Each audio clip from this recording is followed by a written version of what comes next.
Now the serpent was more subtle than any beast of the field which the Lord God had made. And he said unto the woman, Yea, hath God said, Ye shall not eat of every tree of the garden. I like this. This is, I can't remember who did the etching now. Who is it? Doré, yeah, Doré, exactly. Doré did etchings for Paradise Lost that are absolutely remarkable. And this is Satan, and this is the snake here. And of course, in the Genesis story, Satan is weirdly associated with the snake. And I'll tell you, that's a tough one to sort out, because in the story of Adam and Eve, there's no indication whatsoever that the serpent who tempts Eve is also Satan, the author of all evil. And how in the world those two stories got tangled together, well, I think I figured that out, and I'm going to tell you that tonight, but it took a very long time to figure it out. And it's so bloody brilliant. I just can't believe that people figured it out. It's so unbelievably, spectacularly brilliant. And that's an intimation of that idea, right? That there's a kinship between these two things. So anyways, the serpent's more subtle than any beast of the field. Subtle's an interesting word. This is from the Oxford English Dictionary. So, because we'll amplify the word a bit, this is what you do in Jungian dream interpretation, for example, is to kind of look at the connotations of the concepts that are associated with the dream. Subtle, of a person or animal in action, behavior, crafty, cunning, sly, treacherous. So it's something that sort of sneaks along, right? It's not something that you really pick up on that easily. Of a look or glance, sly, furtive, surreptitious. Of a person, skillful, expert, clever. Of a work of art, mechanical device, cleverly made or designed, ingenious. Well, I think that's all fairly, all those terms so far are fairly well attributed to snakes. I mean, they are very cool things, and they are very well designed, and they're quite remarkable, and they're also very subtle. On the nature of or involving careful discrimination of fine points, difficult to understand and abstruse. Of a person, the mind,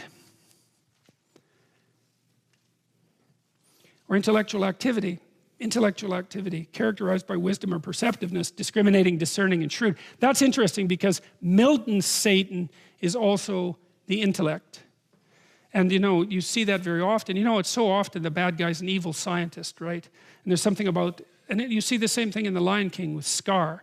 I mean, Scar is an intellect, an arrogant, deceitful intellect. There's nothing stupid about Scar. He's not wise.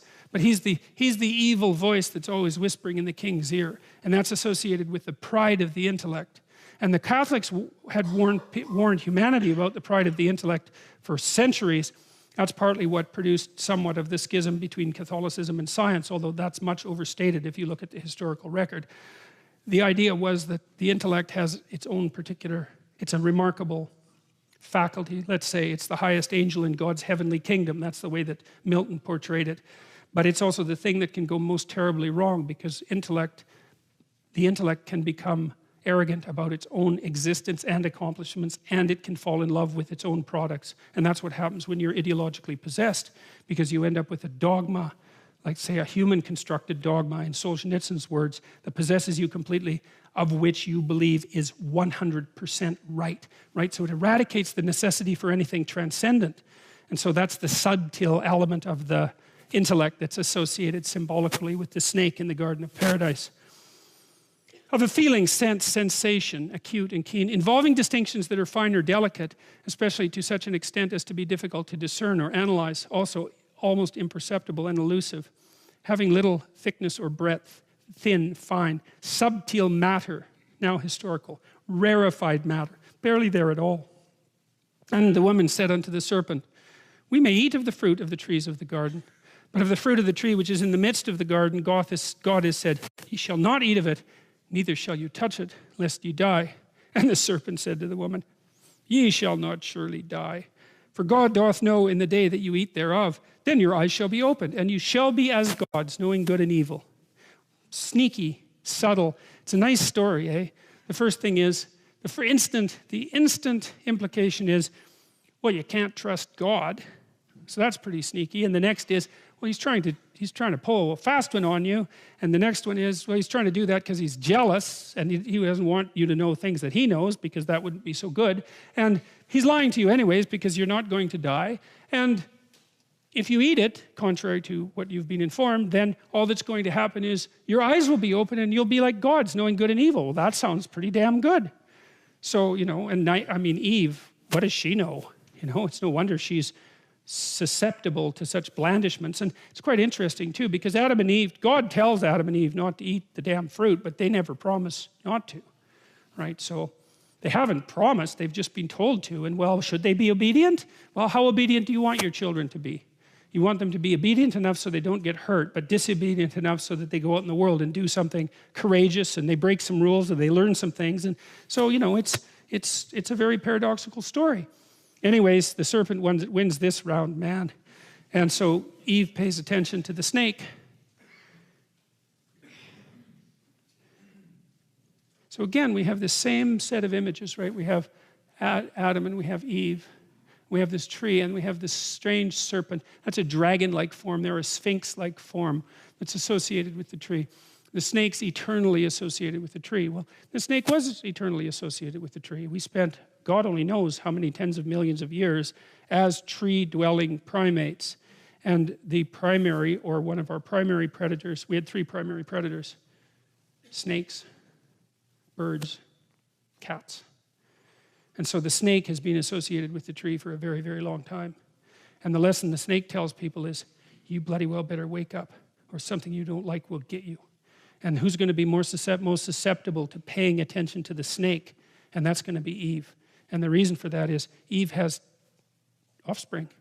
And there's nothing tastier to a snake than a child. And so Eve had every reason to be self-conscious and neurotic. And women are more self-conscious and neurotic than men by quite a substantial amount. And that's true cross-culturally, and it emerges at puberty. And part of the reason is, as far as we can tell, is that women are more sexually vulnerable. They're also smaller.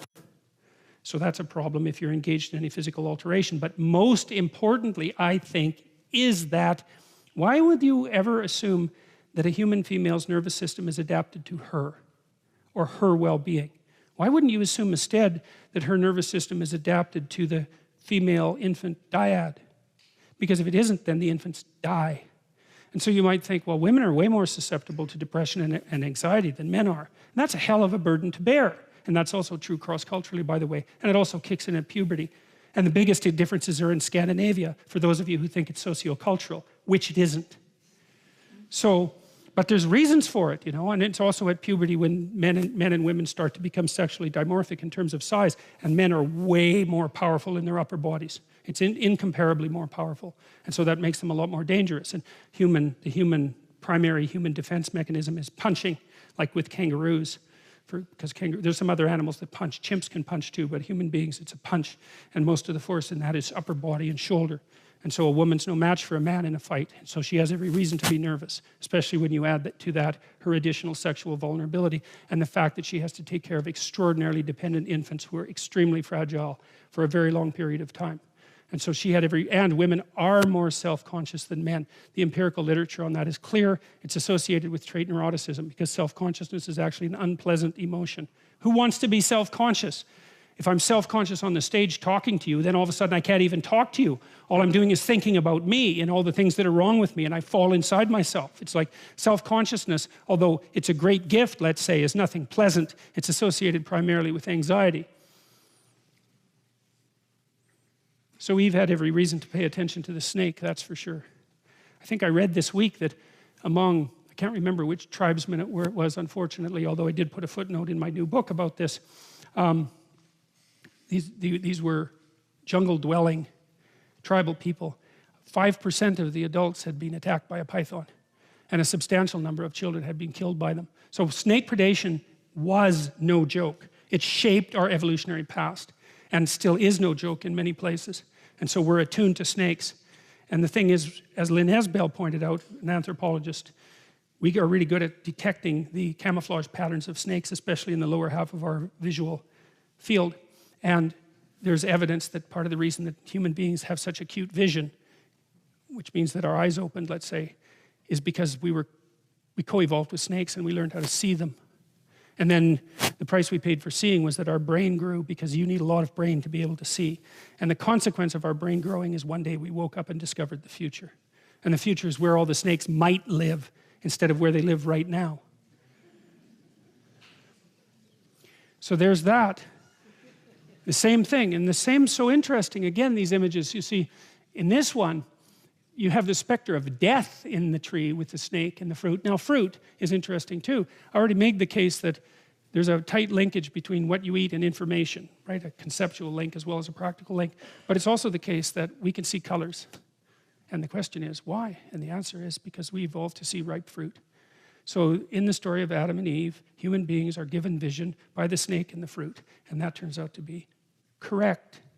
So isn't that something? And then you think, what role do women play in relationship to men? Well, first, they make them self-conscious. Let's not ever forget about that.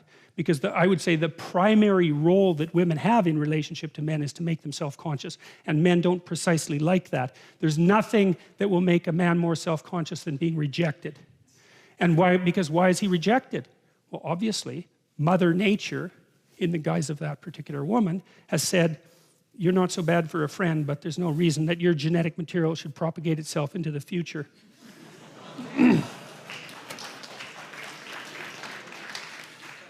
Right, well, and it's not like men are exactly happy about being made self-conscious by women, right? It's a major source of continual tension between men and women, and it's no wonder. But it's also the case, and this is something really cool and interesting to know, you know, we diverged,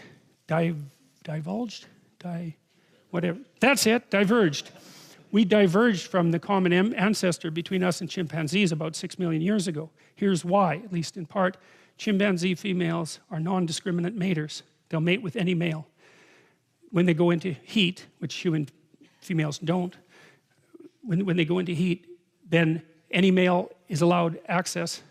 Now the dominant males chase the subordinate males away. And so the dominant males are more likely to leave offspring, but it's not because of the female choice. It's not the case with human beings.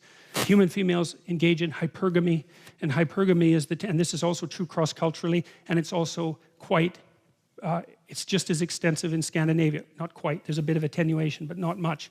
Women mate across and up dominance hierarchies. Men mate across and down. Okay, and that has to be the case because obviously it has to work that way. If one goes up, the other has to go down. The socioeconomic status of a woman is determines almost zero of her attractiveness towards a man. Whereas the socioeconomic status of a man is a major determinant of his attractiveness towards a woman. And it isn't his wealth either, because that's been tested. It's his capacity to generate and be productive and to share, because that beats the hell out of wealth. Wealth can disappear, right? But the capacity to be productive and share, that's a much more important element. And why not be chosen on the basis of that, especially because women have to have infants, and infants make the woman dependent, and the woman is just looking logically, rationally, and from an evolutionary perspective for someone who's useful enough to lend a hand. So women make intense demands on men, and it's no wonder. But the thing is that because women engaged in hypergamy, at least in part, we diverged quite rapidly from chimpanzees, because the selection pressure that women placed on men developed the entire species. Now there's two things that happened as far as I could tell. The men competed for competence, let's say. So the male hierarchy is a mechanism that pushes the best men to the top, virtually by definition, and then that's the effect of that is multiplied by the fact that women who are hypergamous peel from the top, and so that the males who are the most competent are much more likely to leave offspring, and that seemed to be what drove our cortical expansion, for example, which happened very, very rapidly over the course of evolutionary time.